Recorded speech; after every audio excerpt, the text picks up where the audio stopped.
Hello বন্ধুরা, সবাই কেমন আছো? আশা করছি সবাই ভালো আছো। মায়া ব্লগ অ্যান্ড কুকিং চ্যানেলে তোমাদের অনেক অনেক ওয়েলকাম।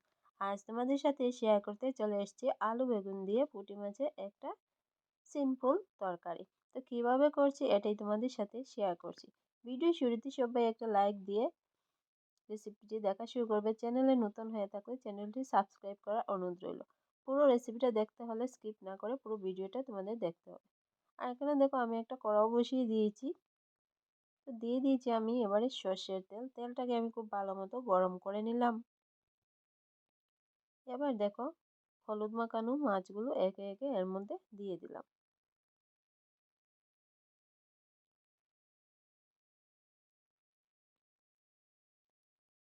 তো মাছটাকে আমি উল্টে পাল্টে ভেজে নেব।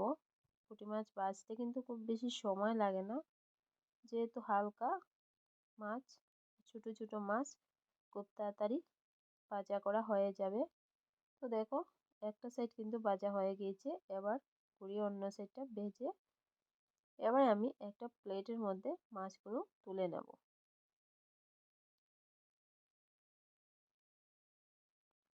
তো সিম আলু দিয়ে পুঁটি মাছের এই তরকারিটা একবার করে খেয়ে দেখো, খেতে কিন্তু দুর্দান্ত লাগে। আর শীতের সময় তো ছোটো মাছ খেতেই বেশি ভালো লাগে সবজি দিয়ে। তো দেখো মাছগুলো ভেজে নিয়েছি। এবার এর মধ্যে আমি আলুটা ভেজে নেব। তো এর মধ্যে আমি হলুদ দেব না, শুধু লবণ দিয়েই ভেজে নেব, যেহেতু মাছটা ভাজার পর তেলের কালারটা একটু পাল্টে গেছে, ওই জন্য আর আমি হলুদ দেব না, আলাদা করে লবণ দিয়ে আলুটা ভেজে নেব। তো দেখো আলুটা কিন্তু ভেজে নেওয়া হয়ে গেছে। এবার আলুগুলোকেও একটা প্লেটের মধ্যে তুলে নেব।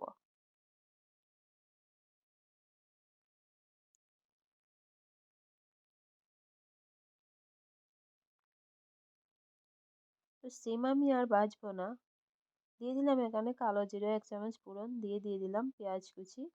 এখানে আমি দুটো পেঁয়াজ কুচি দিয়েছি। দিয়ে এবারে আমি দিয়ে দিচ্ছি এখানে দুটো টমেটো কুচি। দিয়ে একটু নাড়াচাড়া করে নেব। টমেটোটা কিন্তু অনেকটাই নরম হয়ে যাবে।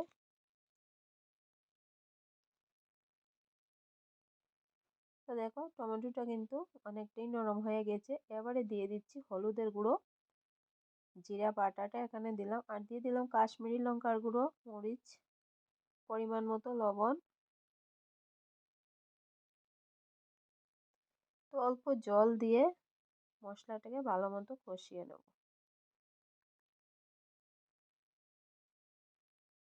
তো দেখো এখানে মশলাটা কষিয়ে নিয়েছি ভালো মতো। এবার দিয়ে দিচ্ছি আমি শিমগুলো। তো শিম দিয়ে আমি কিছুক্ষণ কষিয়ে নেব।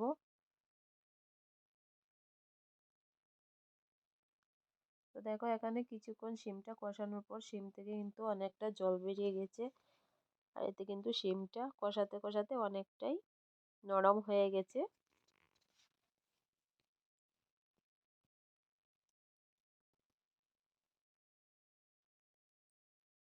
এভাবে কিন্তু শিমটাকে কষিয়ে নিতে হবে প্রথমে, তাহলে শিমের দেখবে একটা কাঁচা গন্ধ আর থাকবে না।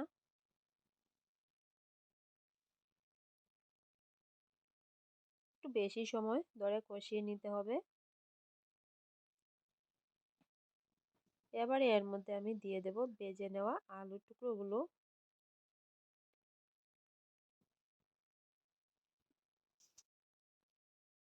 আলুর টুকরোগুলো দিয়ে আমি আরও 1 থেকে 1.5 মিনিট সিম আলু সব কিছু ভালো মতো কষিয়ে নিলাম।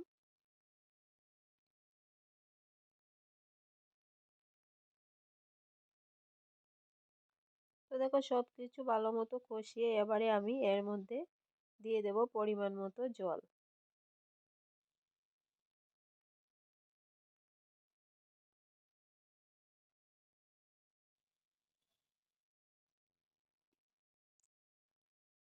জলটা দিয়ে সব কিছু ভালো মতো নাড়াচাড়া করে দিলাম। আর যেহেতু গরম জলটা দিয়েছি, তাড়াতাড়ি তরকারির মধ্যে কিন্তু জালটাও উঠে এসছে। এবারে উপর থেকে দেখো আমি দিয়ে দিচ্ছি মাছগুলো।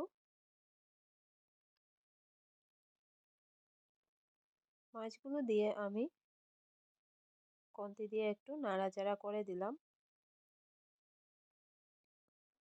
সিম আলুর সাথে ভালো মতো মিশিয়ে নিলাম। এবারে এর মধ্যে আমি উপর দিয়ে দিলাম 3টে কাঁচা লঙ্কা। কাঁচা লঙ্কার কিন্তু একটা সুন্দর ফ্লেভার আসে, যে কোনো রান্নায় দিলেই ভালো লাগে।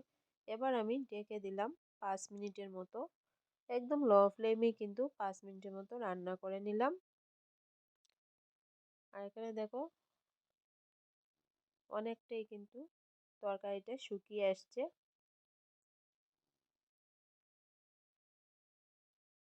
তো দেখো আলুটাও সুন্দর সিদ্ধ হয়ে গেছে।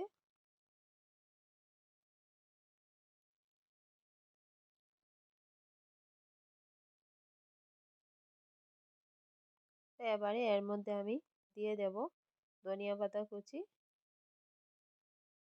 শীতের সময় তো ধনিয়া পাতা দিলে খেতে ভালোই লাগে।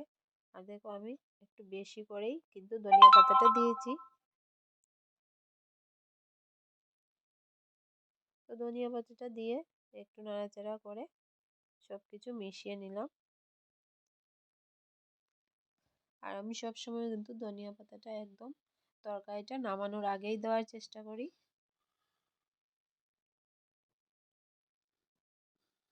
দেখো এখানে আমার সিম আলুর সিম্পল রান্নাটা হয়ে গেছে।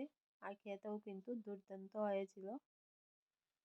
এই রান্নাটা কিন্তু আমার আরও 2 দিন আগের করা ছিল, ভয়েস দিয়ে ছাড়া হয়নি। তো চুলাটা অফ করে নিয়েছি। তো বন্ধুরা, রেসিপিটা যদি ভালো লেগে থাকে লাইক, কমেন্ট, শেয়ার, সাবস্ক্রাইব করে আমার পাশে থেকো। দেখা হচ্ছে অন্য আরও একটি ব্লগ বা রেসিপিতে তোমাদের সাথে।